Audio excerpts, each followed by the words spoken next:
Bueno, buenas tardes a todas y a todos. En este videito que les mando, intento explicarles a ustedes el capítulo 1 del libro de Robbins, que es el primero que ustedes van a encontrarse en la plataforma para poder leer.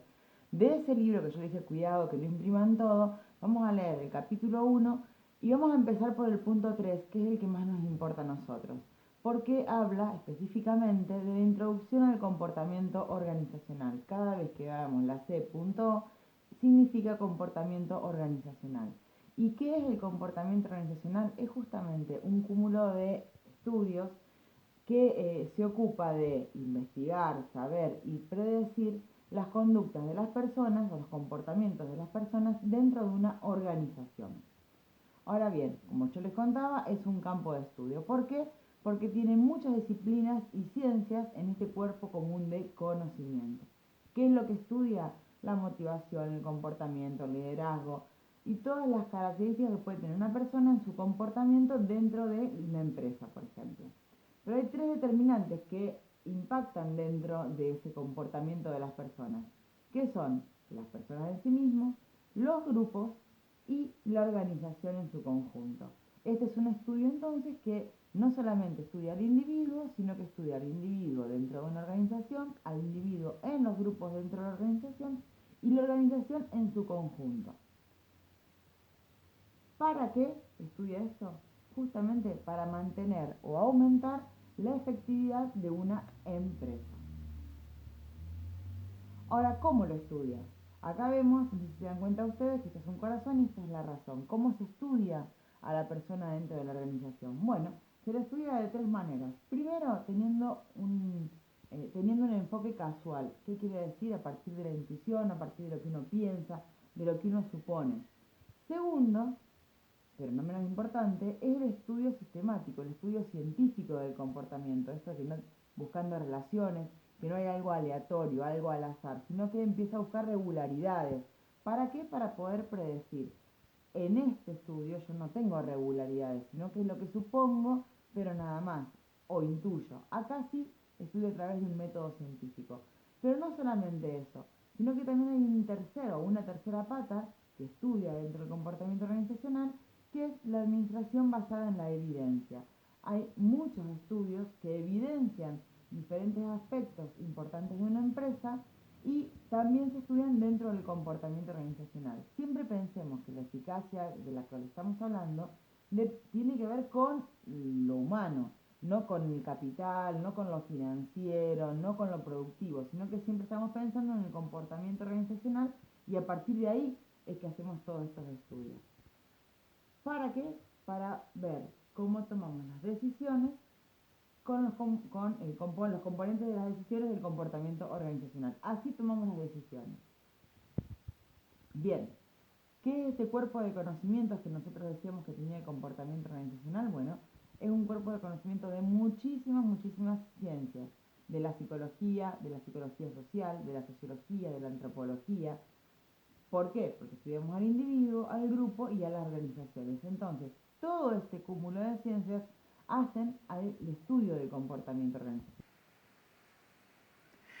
Bueno, ahora, el modelo del comportamiento organizacional tiene tres niveles de análisis: el individual, el grupal y el organizacional, como dijimos, o el de las organizaciones o instituciones. Por lo tanto, nuestras conductas impactan en estos tres niveles. Ahora bien, ¿qué es lo que nosotros vamos a estudiar principalmente del nivel individual? Vamos a estudiar el nivel de productividad, que es la eficacia y la eficiencia que tiene un empleado dentro de la organización.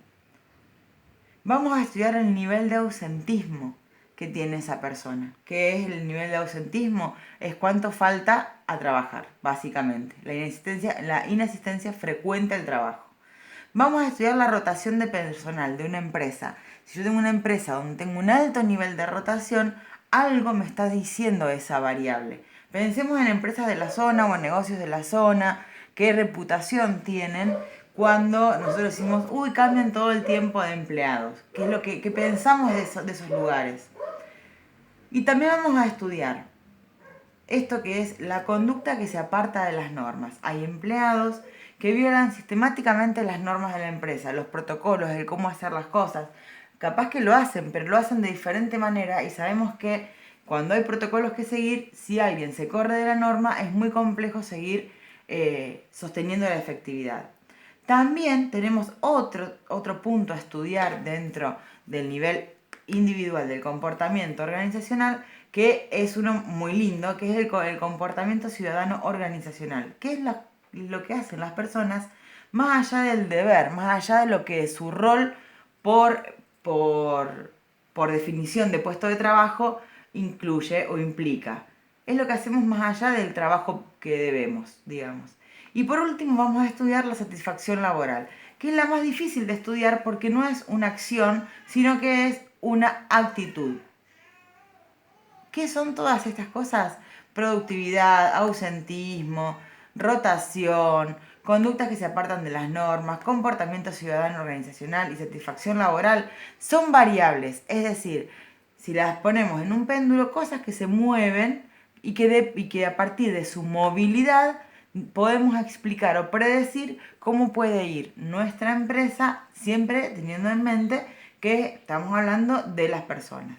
Y todas estas cosas se llaman, o Robin las llama, variables dependientes.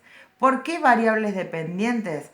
Porque dependen de un montón de otras cosas para moverse. Por ejemplo, si yo tengo un incentivo laboral, voy a mover la productividad o voy a hacer que a lo mejor el ausentismo baje, la rotación baje, la productividad se mueva para arriba, se sume, que estas conductas tal vez desaparezcan. Por eso son variables dependientes, dependen de otras variables para su movilidad, para arriba o para abajo. Pero son las que nos predicen cómo va a ir nuestra empresa en función de los hombres, de las personas. Ahora, ¿qué es lo que determina la variabilidad de las variables dependientes? Es decir, ¿qué es lo que determina que las variables que estudiamos recién se muevan? Tres cosas. Múltiples variables independientes. Seguimos con el mismo modelo, individuo, grupo y organización. ¿Qué son las variables independientes? Son variables que no se relacionan entre sí, pero que impactan en una variable dependiente. Por ejemplo, yo tengo las características biográficas. Las características biográficas de una persona son la edad, el género, la antigüedad del puesto de trabajo, el estado civil, todo lo que aparece en el currículum. Bien, esto, ¿qué tiene que ver a lo mejor con la productividad?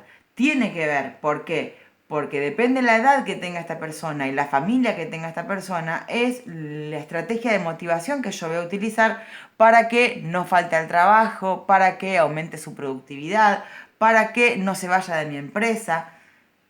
¿Pero qué tiene que ver las características biográficas con las aptitudes? No tienen mucho que ver con las competencias tampoco, con los valores tampoco. Ellas entre sí no tienen que ver, por eso se llaman independientes. Pero todas estas tienen que ver con la variabilidad de las variables dependientes, o sea, impactan en las anteriores. Las variables independientes individuales son estas que vemos acá: características biográficas, aptitudes, competencias, valores, actitudes, personalidad y emociones. Las de grupo, las variables independientes que impactan en los grupos, es justamente los grupos de trabajo y la comunicación, y las que impactan en la organización es la cultura organizacional. Nosotros este año no vamos a ver todo esto, sino que solamente vamos a ver las que impactan desde el punto de vista individual. Y vamos a llegar probablemente hasta acá, porque acá es la unidad 1, y después vamos a intentar fortalecer nuestras propias competencias.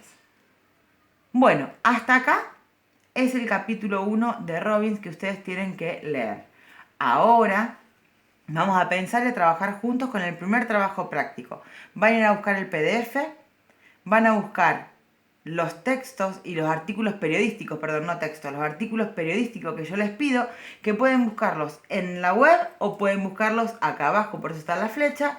Van a hacer el trabajo práctico y me lo van a enviar. Acá hay un montón de artículos periodísticos que ustedes pueden encontrar para poder hacer ese trabajo práctico. Cualquier duda, cualquiera sea, nos comunicamos por el foro. Bueno, espero que les haya servido este primer PowerPoint explicativo, casero, pero con todo el amor. Gracias.